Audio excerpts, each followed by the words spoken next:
1930, Nunavut. Un hecho increíble conmociona al norte de Canadá. Una aldea inuit, tribu de esquimales, situada en el lago Ashkiji, se esfumó sin dejar huella.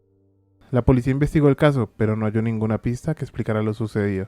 Esta historia ha dado lugar a muchas teorías diferentes, algunas racionales, otras macabras o fantásticas.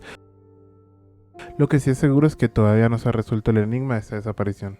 Las dos historias que se tomaron como reales por parte de la policía de Canadá en su momento fueron las dadas por el cazador Joe Lavelle y la dada por Armand Lauren y sus dos hijos, cada una con sus propias peculiaridades. Joe Lavelle en su testimonio menciona que, mientras se dedicaba a sus faenas, decidió visitar el asentamiento de los Inuit a la orilla del lago Askilji.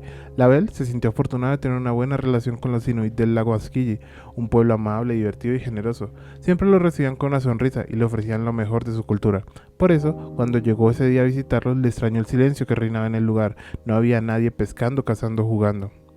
Todo parecía abandonado. Preocupado, llamó a las puertas de las casas, pero nadie respondió. Entró en una de ellas y vio que todo estaba en orden, como si sus dueños hubieran salido por un momento, pero no había rastro de ellos.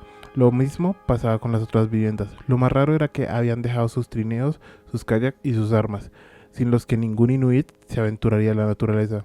¿Qué había pasado? ¿Dónde estaban? Lavelle sintió un escalofrío. Era como si hubieran desaparecido sin dejar huella.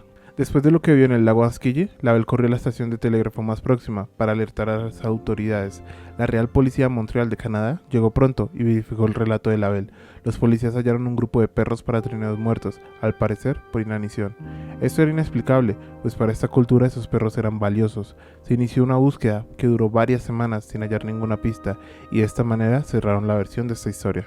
Por parte de Armand Lauren y sus dos hijos, cazadores profesionales, ellos afirmaron haber visto un resplandor intenso que alumbró el cielo nocturno. Aseguraban que provenía de la zona del lago Askilji, donde vivían los Inuit.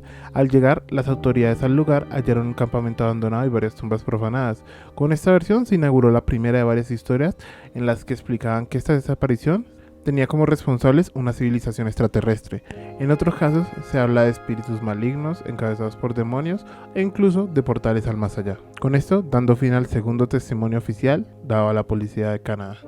Pero lo más extraño es el inexplicable suceso en su antiguo cementerio. Este lugar sagrado se encontraba perturbadoramente vacío, sus tumbas despojadas de sus ocupantes. El desconcierto se profundizaba al descubrir que los difuntos habían sido exhumados y llevados consigo. ¿Qué razón impulsaba tan extraña acción? El misterio persistía, sin una sola explicación lógica que arrojara la luz sobre lo que sucedió.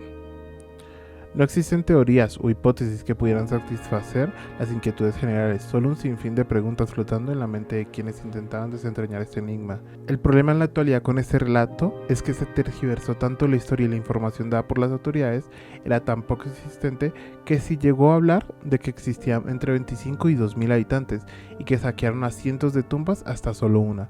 Fueron de estos existentes otros relatos donde se dice que ese día habían fuertes tormentas, otras que era un día totalmente calmado y silencioso, e incluso aseguran que la población real del pueblo solo eran 12 personas. Fuera de toda esta fantasía y de las estadísticas de hoy en día, los científicos indican que por pruebas contundentes que todos estos datos eran un poco exagerados sobre medida y que el pueblo realmente solo tenía 50 habitantes. Además de esto, el testimonio del platillo volador y las luces se dieron días después de lo dado por Joe Lavelle, el explorador. Aún no se sabe con precisión por qué se fueron dejando todo en su lugar, incluso sus posesiones más valiosas, y por qué se hallaron los cuerpos. Pero se sabe que esta es una historia real y que tan solo desaparecieron de la noche a la mañana.